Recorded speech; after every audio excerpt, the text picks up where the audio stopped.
What's up, everybody? Logan, Alec, CPA here. So I thought I'd try something a little interesting in this video.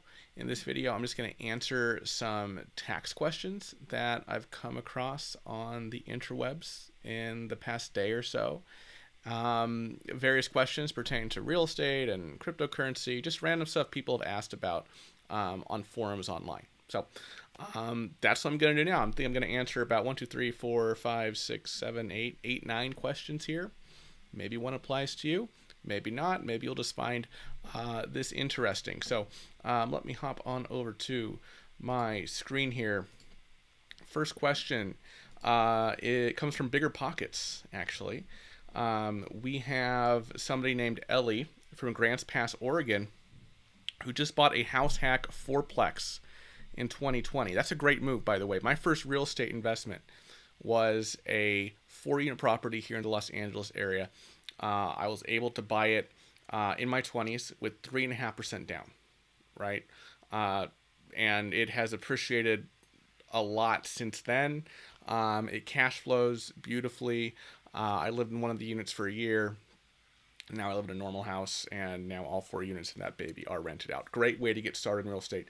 I should make a video about that. But this individual here, Ellie, she's asking about the specific tax implications of a 4-unit house hack. So her first question is, when calculating depreciation, I heard you're supposed to use the assessed value based on the county records. Well, based on the county records, the land has a 44% value and the building has a 56% value. So the land is at around 200K and the building around 250K. That doesn't seem right to me. When I had the appraisal done, they valued the land at 75K and the building at 400K. What do I do here? Do I still have to use the tax assessor value? So let's back up here, okay? I think she gets this, but maybe not. When she says here that when calculating depreciation, I heard you're supposed to use the assessed value based on the county records. What this means is that you can use the county records to determine the split in your basis between land and building, okay? You don't look at the county records to see what your basis is in the property. Your basis in the property, right, is what you paid for it. Purchase price, plus or minus, various costs on your closing statement, cost you paid outside of escrow, other costs that have to be included in the basis that you've incurred. And that's an entirely separate number, right, than what the assessor said or what the appraiser said. Okay, so let's just clear that up right out of the way. But once you have that basis number, right, then you have to split it between land and building. Why? Because you can't depreciate land. But you can take a depreciation deduction over time on the building, okay? So let's say, you figure out a basis in your property is $500,000. It's never that round. And then you have to bifurcate that $500,000 between land and building, right? And you can only take the depreciation on the building portion. So so you want more building, right? You want to allocate more value to building so that you can take a bigger depreciation deduction against your rental income. So the county assessor is saying the land has a 44% value and the building has a 56% value. Okay. But then she had according to her appraiser, right, for her mortgage, the loan, they value the land at 75K and the building at 400K, right? So that's a much higher allocation to building. What is that? Let me do the math. Right, so this is like an 84% allocation to building that the appraiser has, which is more taxpayer, that's what you want as a taxpayer. You want more allocated to building. Well, the assessor is only allocating 56% to building. So she's asking, hey, do I still have to use the assessor allocation here? My answer is no, you don't.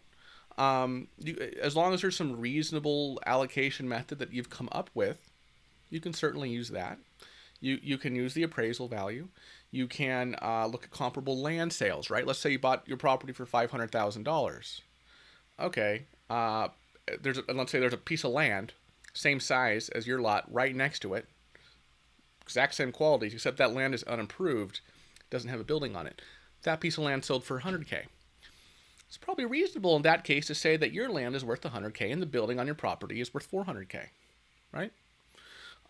That being said, the IRS likes using county assessor allocations. Okay, there was a tax court case back in 2017. The Nielsen case is with a tax court summary opinion. And the Nielsens, in that case, actually used these alternative allocation methods I just described. They used the appraisal, right? The appraiser's allocation. And they used comparable land sales. IRS challenged that. They said, well, the assessor's value says more should be allocated to land. Tax court actually sided with the IRS in that case. They found the IRS is more reasonable, right? Now, that is just in that particular case. Okay, so they're not saying that, oh, you can never use alternative allocation methods. No, that's not what they're saying. Okay. I'm saying, look, if I'm preparing a tax return and I think something reasonable, I'm going to put that on a tax return. Okay, just know the IRS can challenge it. Sometimes they win, sometimes they lose. Okay, so that's that question. Now she's asking about points. What do I do with? Oh, one more thing here. For her basis, right? She has to allocate her basis between the personal use piece of her property, right? Because she's living in one of these units. It's a house hack, right? And the portion of the property she's renting out, right? It might be 25% personal use, 75% rental use. It's probably reasonable, right? Because it's 4 units. But if her unit is super small, and the units she's renting out are larger, right? She may be able to allocate more to rental, right? Because she can't depreciate the portion of the property that she's living in, right? That's personal use. I mean, she has a home office, she can depreciate that portion. But so that's another kind of nit here, right, with this question. Okay, let's move on to the question about points. What do I do with points? I read that you're supposed to amortize them over the life of the loan, so 30 years. When I'm entering all the info for my taxes, it says to enter depreciable assets. So I enter the building of my property, but for the points, am I supposed to enter the points as a new depreciable asset? Okay, so let's back up here with points. You likewise have to split these points between personal use and rental use. For personal use points, you generally deduct them, right, over the life of the loan. But if you meet certain requirements, you can deduct them all in the year you pay them. Okay, as prepaid interest, assuming these are points that you paid out of pocket for. Okay, for the rental points, right, those have to be amortized over the length of the loan. Okay, so if she's using TurboTax or something here, she would create an intangible asset for the points and put 30 years, right? If that's her mortgage is 30 years, she'd put 30 or 30. She'd take the rental portion of her points, right? Let's say it's 75%, right? 75% of the rental portion of her points. Put that as an intangible asset in her tax software and say, hey, these need to be amortized over 30 years. Okay. All right. Next question here. This is from Reddit. This individual says, I am a carpenter who works for a company based in Southern Maryland. I myself live about in another part of Maryland. And through them, I'm sent to job sites in Maryland, Virginia, and D.C. I'm also sometimes sent to other states. I drive my own car to every site. I've never been at a single site for more than a year. Should I be recording and deducting these miles? Can I claim anything with my car? I appreciate any help you guys can give. And apologies if this is a stupid question. This is not a stupid question. I'm assuming that this individual is an employee, and he is not being reimbursed by his employer for all this driving he's doing, right? If he's being reimbursed, you obviously can't get a tax deduction for it. If he's not being reimbursed, if we go back a few years before the Tax Cuts and Jobs Act, there was something on Schedule A, itemized deductions for unreimbursed employee expenses. And stuff like this would have counted. You could have possibly been able to take a deduction for those. Tax Cuts and Jobs Act, which was mostly affected for tax years 2018 and later, said, no more deduction for unreimbursed employee expenses. So in this case, assuming this individual is an employee, the answer is no. And that's true for most professions. There are some exceptions, but not this kind of work. Another Reddit question. So me and my wife normally file joint returns. I normally use HR Block. This time I use Tax Act. I reviewed both of these, by the way. Be sure to check out my tax software reviews. And it said I can file married filing separate. Can I do this? I don't want any trouble with the IRS. I live in Texas, if that helps. So the answer to this question is, yeah, you can do this. But the question I would ask is, why? Does this make sense? Does this help your tax situation in some way? For one thing, Texas is a community property state, right? As is California, where I live. community property states, even if you file separately, most of the time you're going to have to just split everything down the middle, okay, on your married filing separately tax returns. Now, there could be reasons to file separately, right? Lower your student loan payment, right? If you're on a, what do they call them? Gosh, I'm blanking on this. Income-driven repayment plan, right? If you're on an income-driven repayment plan, it might make more sense to file separately. Could be legal reasons. Maybe you're going through a divorce and you really want to keep everything separate, right? So there could be reasons to file separately. There could be tax reasons too, especially now with the recovery rebate credit. There's kind of some games you can play there that actually makes married filing separately more advantageous than filing jointly for some taxpayers based on the amount of stimulus they got and the recovery rebate credit and some other things. But in general, you don't just want to do this willy-nilly. It sounds like this guy just saw it as an option in Tax Act and instead he can file separately. Well, okay, yeah, you can, but why? Right? Should you? That's the better question. Not can you, but should you? And I have no idea if you should without actually looking at his tax situation. All right, next question. Is power consumption a tax write-off for cryptocurrency? So I'm assuming he's referring to mining cryptocurrency. The answer to this question is yes, right? If you don't know, if you mine cryptocurrency, you have to include that as income on the day you mine it, right? At whatever the value of that coin was and the quantity you mined at the time you mined it. And then that becomes your basis in the coin, right? And if you sell the coin later on, your gain is the difference between what you sell it for and that basis, that income you recognized on the mining. So yeah, and if you are mining cryptocurrency, right, and if you're mining, proof of work cryptos, then that takes a degree of power there, and yeah, you could write off that power against your mining income. If you're mining helium, for those of you who have seen my helium hotspot video, it doesn't really require a lot of power because it's radio waves, right? You're building a network. You're rewarded for proof of coverage rather than proof of work. Anyway, this isn't a crypto video. Just want to mention that. Next question. Another question here from Reddit. LLC required in California. Hi guys, I'm getting mixed messages in regards to being required to have an LLC in California. I'm going to be named in an LLC in another state, New York. The LLC is just a multi-dwelling property and solely based in New York, does not do any business in any other state, just rental income. And I'll be receiving a Schedule K, assume they mean K1 every year. Am I required by California to establish a foreign LLC and pay the $800 fee just to receive this income, or does this not qualify? So, the answer to this question, well, let's back up. Assuming that this individual is simply a passive investor in this LLC, right?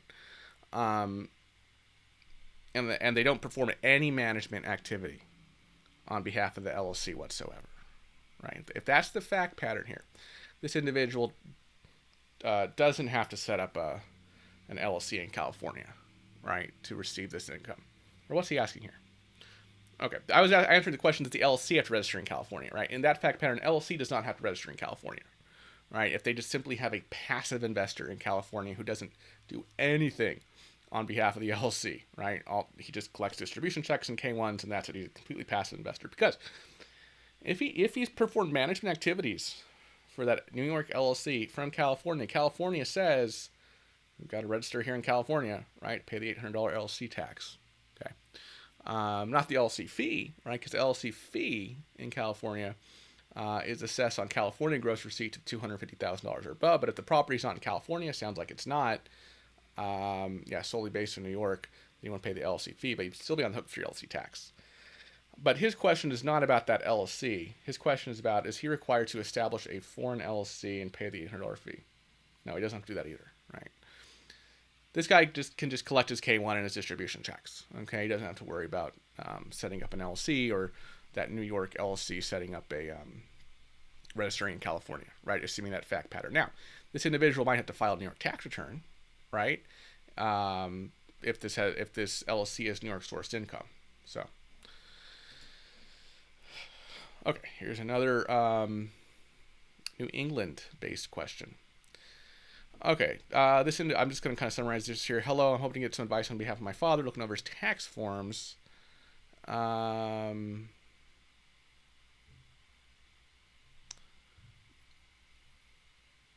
He changed this. First he said it was PPP. Okay, look at that. He says it was actually an EIDL loan, not PPP, right? So anyway, okay, let's just assume it's PPP because I get more questions about PPP than EIDL. So the gist of this guy's question was, okay, his dad's received a PPP loan, and his accountant put it as on the New Jersey S corp tax return as other tax exempt income here, but then he basically included it in his father's S corp income for New Jersey. Right, that's incorrect. New Jersey's falling Fed on this. He should have backed it out on line 6F, other subtractions. Okay, so that's that one. Okay, here's a question about solo 401k. Solo 401k for you self-employed folks out there, great retirement tool. Better than a SEP, in my opinion. Although with the SEP, you can still set one up and contribute for 2020. Solar 401k, you had to contribute for 2020. You had to get that sucker set up by the end of 2020. Okay. All right, so this is kind of the longest question. Let's save this one for last. Let's go through these shorter ones here first. Made 65K in LLC last year. Can I do anything before tax deadline day? I have 160K W-2 income. I've done my yearly routine backdoor Roth and 401k max to lower my taxable there. Just side note, what is a backdoor Roth IRA, or why do you need it? So, many of you know I have this personal finance blog called Money Done Right. So basically with a Roth IRA, if you make more than a certain amount of income, your adjusted gross income, then you can't contribute directly to a Roth IRA. Okay, and I put these amounts here on this blog post, IRA contribution limits. Okay, so basically, if you're single and you in 2020, let's say, made $139,000 or more, that's your AGI, you can't contribute directly to a Roth IRA. Okay. But what you can do is you can contribute to a traditional IRA and then convert that traditional IRA to a Roth IRA. That's called backdoor Roth, right? So you still get the tax benefit of the Roth. Now, this can be tricky, okay, because there's something called the pro rata rule. And if you have a bunch of traditional IRA assets, then you will end up paying some tax, right? You will also end up paying tax, right? Let's say this is your first year doing this. Okay, you don't have any traditional IRA assets. This is your first time with an IRA. If you contribute money to a traditional IRA, and then that money grows in the traditional IRA, and then you convert to the Roth, you're going to be taxed on that growth in the traditional, right? Because you're converting it from pre-tax to post-tax. So anyway, let's get back to this guy's question. So he says, I have $160,000 W-2 income. I've done my yearly routine backdoor Roth and 401k max to lower my taxable there. I've also made $65K in an LLC as a consultant, separate bank account, EIN, single member LLC. The cash is literally sitting in my account doing nothing right now. I only have a few expenses from that account, which are a phone and some corporate gifts plus franchise tax board payments. So that tells me he's in California, because in California, our taxing authorities, the franchise tax board. What can I do to lower my taxes before deadline day? Should I speak with a pro? If so, how much should I be paying? I've been quoted by one pro for $800 for personal, $300 to $350 for an LLC. Or should I file using TurboTax and handle this myself? Okay, so what can I do to lower his taxes before deadline day? Well, at this point, there's a SEP IRA that I talked about a few minutes ago, right? It sounds like he's going backdoor Roth, so traditional. Well, I don't. So basically SEP IRA, right? That's the easy question there. Talk about HSAs too, but then he would have to have a qualifying insurance plan for that, and he couldn't change that between now and May 17th. So basically SEP IRA is what he's looking at here. Now he's asking about tax prep fees. So he said one pro quoted him $800. That seems reasonable, right? This guy's a W-2. He has a Schedule C. $800 to do that return and kind of drum up some Schedule C expenses there, right? And kind of make sure his books look good. That's not unreasonable. What I do think is unreasonable is $300 to $350 for an LLC, right? This is a single member LLC return form 568 here in California. Very simple return, right? If you don't have, if you're not making, if the LLC's income is not over $3 million, very simple return. Right, all you gotta do is put the assets on there, put the gross receipts, fill out some basic questions, bada boo, bada bing, you're done. Okay, so charging $300 to $350 for that seems a little steep to me. Right, I would probably, if it was me, I'd probably cut that in half. Right, it's a simple return, but still there's the administrative cost of, gathering the information, creating a tax return to the tax software, right? Doing the e-file authorization, marking off all the questions, e-filing the return, checking to make sure the return's been accepted, packaging up to the taxpayer, delivering it to the taxpayer, closing the file, rolling over for the next year. So there's administrative cost there, and as a professional, should be compensated for that time. But I think 300 to 350 is rather expensive because that whole process might take, an hour and a half, right? Not very long. So I think that's a little steep for that simple degree of work. Okay, if this guy is savvy, I'd say he could probably file using TurboTax to handle this myself. If he really wants to make sure he's maximized all his deductions on Schedule C, might want to handle that, hire that pro. Okay, next question. Family wants to loan our LLC their low interest HELOC, looking for advice on how to structure this.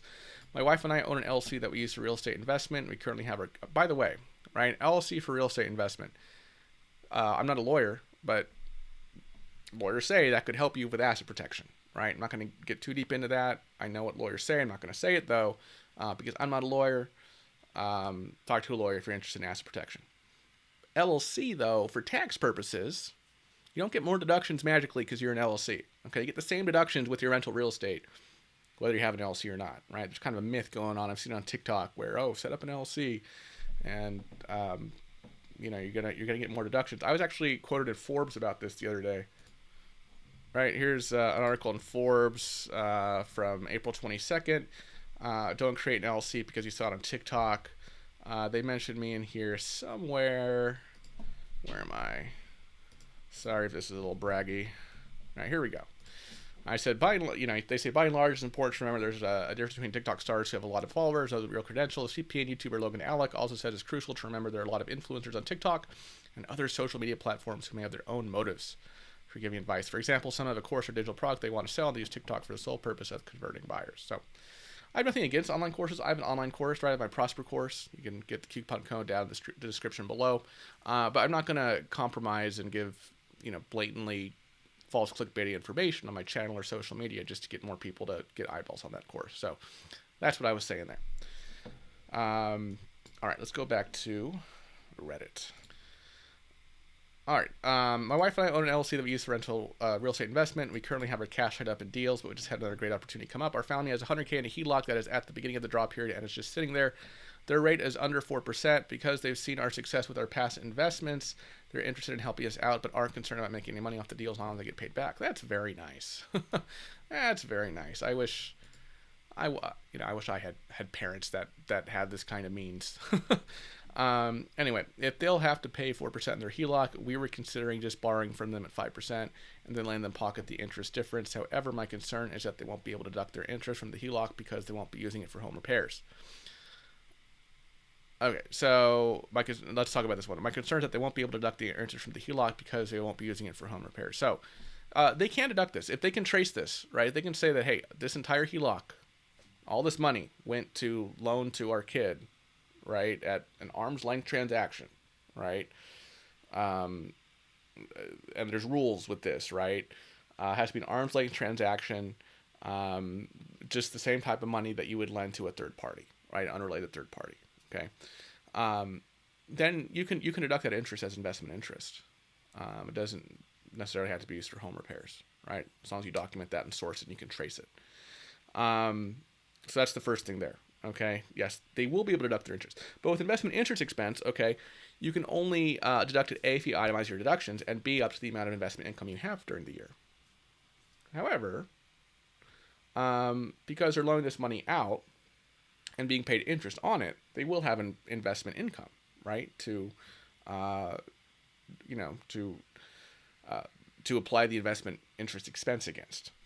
Secondly, they'll have to claim income on the 5% we're giving them, even though they'll technically only be profiting 1% interest because you're paying 4% back to the HELOC, if that makes sense. So it almost seems like a double negative to them. Well, that, because of because I don't think this individual understood the investment interest expense rules, right? So yeah, they're going to recognize the 5% interest income as income, but then they're going to be able to deduct the 4% as investment interest expense, assuming they itemize their deductions. So that's that issue there. All right, now this one's longer.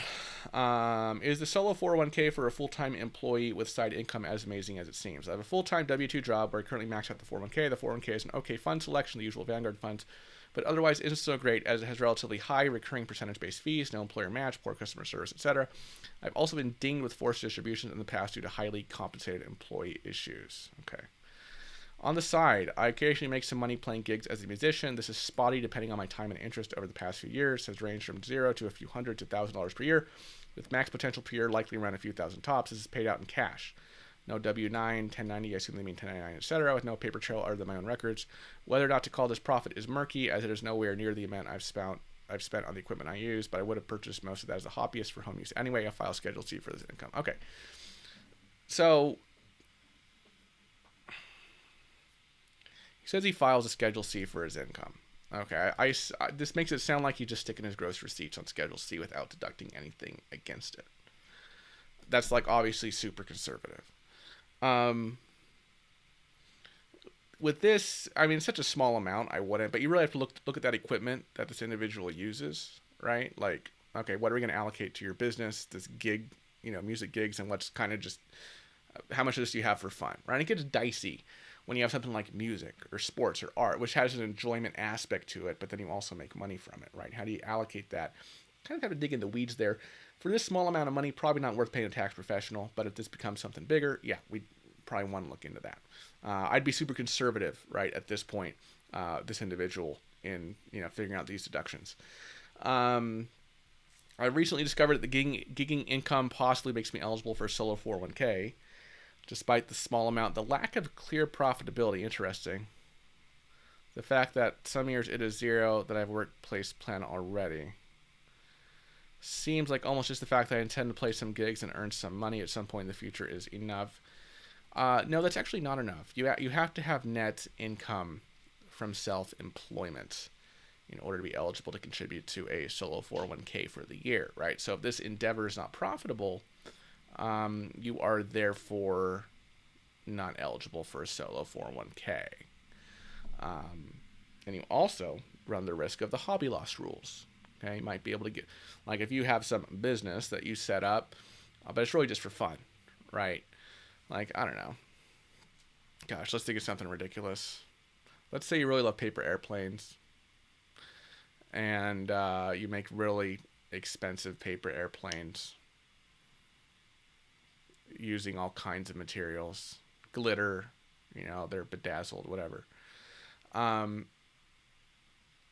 But you sell some of these paper airplanes, right? So let's say you made $300 selling paper airplanes, but then you spent like $1,000 making the paper airplanes. Okay, so you're running this loss, and there's no real goal of ever making this a profitable business. You can't put that on Schedule C year after year, right? You might be able to fly. I mean, I would say not, right? I wouldn't do it because this isn't a bona fide business, right? There's no profit motive. But even if you did do that for a couple years, you might get away with it for a couple years. But beginning in year 3, right, the IRS might go after you under the hobby loss rules. They're going to say, hey, this is a hobby. You can't just keep running these losses on your tax return every year. So,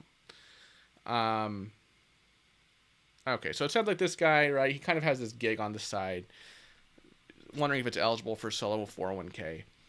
Basically, I'm saying, well, yeah, if you have income, right, if this music gig actually generates income for you, right? So that's the long and short of it. All right, folks, coming up on half an hour here. If you found this interesting, let me know in the comments. This is a fun piece of content. This is fun for me to just sit here and talk taxes. No, it's not as exciting as Dogecoin or anything like that. But yeah, thanks for tuning in on this tax talk with Logan, and I will see you in the next video. Have a great Saturday, everybody. Bye bye.